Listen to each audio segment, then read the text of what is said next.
Besoj se dje, apo të paktën këto 2 ditë që kam qenë këtu, kemi parë një dokument që zoti Thaçi ja kishte dërguar Bernard Kushner, ku kërkonte armë për disa persona të UÇK-s, ish antar të UÇK-s. Dhe ne dinim që në atë kohë,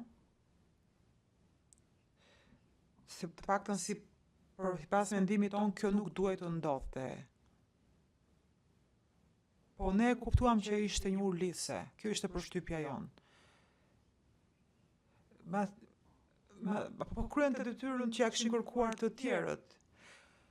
Përpiqej të mbante marrëdhënie të mirë me persona që donte t'i mbronte, edhe nuk donte t'i mërziste ka persona. Pra, ne menduam se pikërisht kjo sjellje u shfaq disa herë dhe më duhet të shtoj, ky është gjykimi im.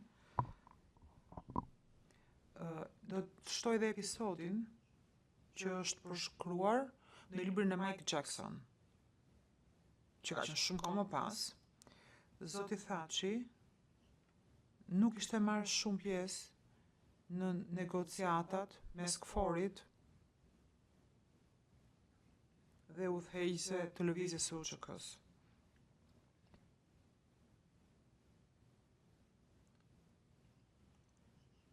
Dhe nuk më befason që ai e ndjente nevojën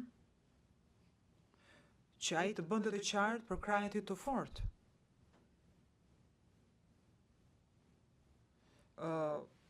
Për udhëheqjen e UÇK-s.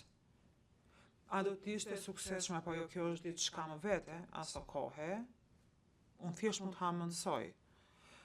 Por,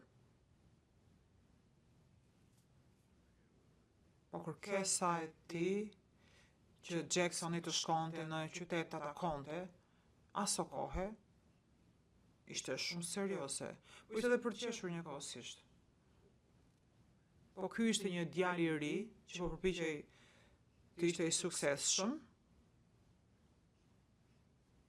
Ishte një situatë dhe ai në të cilën ai s'kishte fare përvojë. Ne nuk u befasuam as pak për këtë. Ai përpiqej të pozicionohej pra. Dhe duhet të shtoj dhe histori që nuk e kam ditur asaj kohe,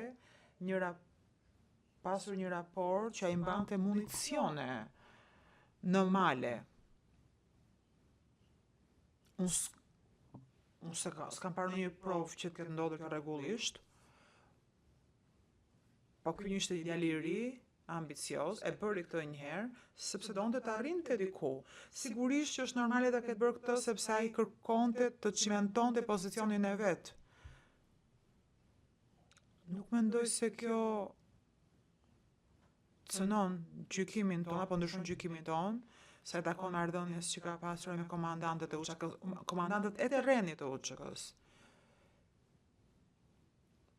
Dhe as nuk kontradikton